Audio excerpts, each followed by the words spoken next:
मैं डॉक्टर चंद्रशेखर चौधरी,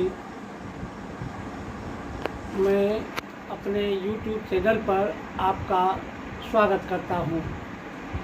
पिछले दिनों मैंने अपने YouTube चैनल पर बताया था कि पैरालिसिस यानी लकवा, पक्षाघात के विभिन्न प्रकार के बारे में और उसका मैनेजमेंट और ट्रीटमेंट के बारे में विस्तार से चर्चा की थी।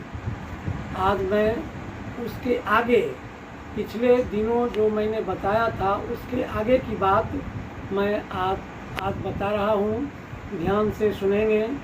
और किस किस ऑर्गन में बाएं दाएं, अपर लिम्ब, लोअर लिम्ब और किन कारणों से ये होता है और किस समय होता है, उनकी क्या दवा हो सकती है, यह मैं बताना चाहता हूँ। आज मैं यह बताना चाहता हूँ कि हिस्टीरिया के रहते हुए यानी हिस्टेरिकल पैरालिसिस जो है उसकी क्या दवा है।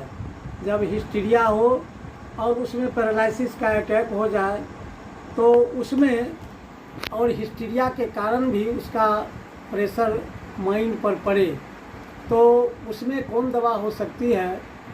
तो इग्नेशिया उसकी प्रमुख दवा है और टेरेंटुला भी उसकी दवा है। इन बातों का ध्यान रखने के बाद और तब और सिम्टम हम मिलाएंगे और सिमिलर जो सिम्टम होगा उसकी और तरह तरह के लक्षण जो प्रोड्यूस करेगा वह पेशेंट या उसके अटेंडेंट, तब हम उसकी दवा को समलक्षण संपन्न प्रणाली होम्योपैथिक के माध्यम से जो ज़्यादा सिमिलर होगा, लेकिन हिस्टेरिकल पैरालिसिस में जो प्रमुख दवा है उसको ध्यान में रखते हुए दवा देंगे, जिसमें इग्नेशिया प्रमुख दवा है। हिस्टेरिकल पैरालिसिस में जो इग्नेशिया प्रमुख दवा है उसके अलावे भी कुरारी, प्लम्बम और टेरेंटुला हिस्पेनिया फर्स्ट सेकेंड ग्रेड की दवा है। इन दवाओं पर पूरा फोकस करके और लक्षण लेंगे और तब दवा देंगे तो दवा काफ़ी लाभ करेगी और ये पैरालिसिस और हिस्टीरिया का जो सिम्टम है वह ठीक से उसके शरीर से दूर होगा, उसके मन से दूर होगा। जो हिस्टेरिकल माइंड है वह और जो हिस्टीरिया का सिम्टम है वह भी चला जाएगा। अब आगे हम यह जानें कि पेनलेस पैरालिसिस में कौन दवा हो सकती है। पेनलेस पैरालिसिस के लिए नक्स, ककुलस, हायोसियामस, प्लम्बम ये सब प्रमुख दवा है और इन दवाओं का 200 पोटेंसी यूज़ करेंगे। लेकिन सब जितने भी हम सिम्टम लेंगे वो सब इस पर निर्भर करता है और सिम्टम को इसका मिलान करेंगे और सिम्टोमेटोलॉजी के आधार पर इन दवाओं का प्रयोग करेंगे। 200 से हाई पोटेंसी तक जाएंगे, 1M 10M तक जाएंगे और ज़रूरत पड़ेगी तो CM पोटेंसी का भी यूज करेंगे। तो वह जो लक्षण है पेनलेस पैरालिसिस का वह उसमें सेंस भी आएगा और जो सारे लक्षण हैं उसके साथ साथ होने वाले वह भी दूर होंगे और पेशेंट क्योर की ओर जाएगा। पार्शियल पैरालिसिस की दवा नक्स और आर्स है। ये दोनों दवा बहुत ही सूटेबल है और इन दवाओं को ध्यान में रखते हुए और सारा सिम्टम जो पेशेंट बोलेगा और उसका अटेंडेंट बोलेगा उसके आधार पर हम इन लक्षणों को मिलाते हुए इन दो दवाओं का फोकस करके तब देंगे तो पार्शियल पैरालिसिस जो किसी खास एक अंग में होता है तो उसकी संपूर्ण जो लक्षण की जो वह प्रकट होने वाला सिम्टम है वह दूर होगा और धीरे धीरे ठीक हो जाएगा। फिर र्यूमेटिक पैरालिसिस, जो र्यूमेटिज्म है, बात रोग अगर किसी को है तो बात रोग में जो कैलकेरिया का लाइको, रस्टक्स, सल्फर ये सब प्रमुख दवा है और इन दवाओं का प्रयोग लक्षणों के आधार पर करेंगे। लेकिन इन दवाओं के लक्षणों को मिलाते हुए जब हम प्रयोग करेंगे 200 से लेकर हाइपोटेंसी तक, वह 200 भी हाइपोटेंसी है लेकिन 30 का भी यूज हम निम्न पोटेंसी से हाइपोटेंसी की ओर जाएंगे तो दवा लाभ करेगी और बीमारी आरोग्य की ओर अग्रसर होगा और धीरे धीरे घटेगा और तब फिर रोग से मुक्ति मिलने की संभावना बढ़ जाएगी। रिवर बाथ के बाद अगर कोई नदी में स्नान करके आया है और उसके बाद अगर पैरालिसिस होता है, लकवा का अटैक होता है, तो उसकी प्रमुख दवा कॉस्टिकम है और कॉस्टिकम का 200, 1 mg, 10 mg, CM प्रयोग करने के बाद वह संपूर्ण रूप से आरोग्य हो जाएगा। यह देखा गया है और अवश्य लाभ करेगा।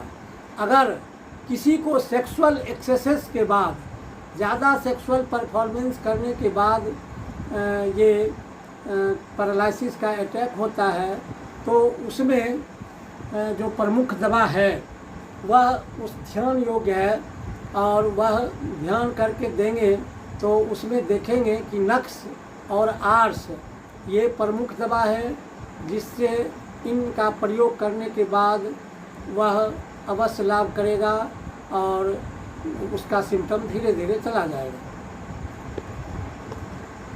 सेक्सुअल एक्सेसेस में नक्स के अलावे नेट्रम्यूल और रस्टक्स भी प्रमुख दवा है। तो नेट्रम्यूल, नक्स, रस्टक्स ये तीनों बहुत ही प्रमुख दवा है जिसको देने के बाद काफ़ी लाभ होता है और पेशेंट आरोग्य की ओर अग्रसर होता है। इसको ध्यान रखना ज़रूरी है। लेकिन सिमिलरिटी ऑफ सिम्टम सभी में ज़रूरी है और भी लक्षण को एकत्र करने के बाद अगर हम इन दवाओं को उसमें समावेश करेंगे, लक्षण मिलाने के बाद अगर ये दवा आती है तो इसी से ज़्यादा लाभ होगा, यह निश्चित है। अगर पैरालिसिस होता है तो उसमें प्रमुख दवा सप्रेस्ड इरप्शन का मीनिंग ही है कि अगर कोई चर्म रोग हुआ है तब उस चर्म रोग में अगर कोई ऑइंटमेंट यूज किया गया है, एलोपैथिक दवा यूज की गई है और उसको सप्रेस कर गया है, तब उसमें अगर बीमारी ये पैरालिसिस होता है तब कॉस्टिकम, सल्फर, सोडियम ये सब प्रमुख दवा हैं और इन दवाओं का प्रयोग करने के बाद वह धीरे धीरे आराम होगा और पैरालिसिस और चर्म रोग दोनों ठीक होगा। इन दवाओं का प्रयोग काफ़ी ध्यान से लक्षणों को मिलाकर देते हैं तो जल्दी से आरोग्य की ओर अग्रसर होता है और बीमारी जल्दी से ठीक होगा और रोगी को त्राण मिलेगा। ये सप्रेस्ड इरप्शन में डलका और कॉस्टिकम के अलावे ये डलका, कॉस्टिकम, सल्फर और सोडियम ये प्रमुख दवा हैं। और अगर किसी को एक खास एक ऑर्गन में हो रहा है, माने ये पर्टिकुलर पार्ट में, तो उसमें एनाकार्डियम और आर्सेनिक प्रमुख दवा है। इन दवाओं के देने के बाद वह पर्टिकुलर पार्ट वाला जो ऑर्गन में जो पैरालिसिस हो गया है उससे धीरे धीरे मुक्ति मिल जाती है। अगर टाइफाइड हो गया है तो टाइफाइड के बाद या टाइफाइड के पीरियड में ही अगर किसी को पैरालिसिस होता है तो एगारिकस, लैके और रस्टक्स, एगारिकस एम, लैकेसिस और रस्टक्स उसकी प्रमुख दवा है। और इन दवाओं का प्रयोग करने के बाद टाइफाइड में टाइफाइड के पीरियड में होने वाली पैरालिसिस से मुक्ति मिलती है। अगर कोई भीग गया है और भीगने के बाद आफ्टर टेकिंग वेट, यानी भीगने के बाद अगर किसी को पैरालिसिस, लकवा, पक्षाघात होता है तो रस्टक्स और कॉस्टिकम दवा है, और इन दवाओं को लेने के बाद उससे धीरे धीरे मुक्ति मिलती है और पैरालिसिस का जो लक्षण है वह दूर हो जाता है। एक्सटेंसर मसल में क्रोटलस होल प्रमुख दवा है। क्रोटलस होल और प्लम्बम। एक्सटेंसर मसल उसको कहते हैं जहाँ हम कोई जैसे पसारते हैं, वह एक्सटेंसर मसल, वहाँ के मसल को एक्सटेंसर मसल कहा जाता है। तो उन क्रोटलस होल और प्लम्बम ये उसकी प्रमुख दवा है। इसका प्रयोग करने पर सिमिलर सिम्टम के आधार पर दवा देने पर लो से हाई पोटेंसी की ओर जाएंगे तो रोग आरोग्य होगा। और साथ ही कॉस्टिकम और नेक्टम म्यूर फ्लेक्सर मसल की दवा है, और इन दोनों दवाओं को तब फ्लेक्सर मसल में प्रयोग करेंगे जब और सारे सिम्टम एकत्र कर लेंगे, तब सिमिलर सिम्टम के आधार पर हम इस दवा को देंगे। लो से हाई पोटेंसी की ओर जाएंगे तो यह समूचे संपूर्ण रूप से उस रोग को दूर कर देगा और पैरालिसिस से मुक्ति मिल जाएगी। मेरे YouTube चैनल को सुनने के लिए आप सबों को धन्यवाद।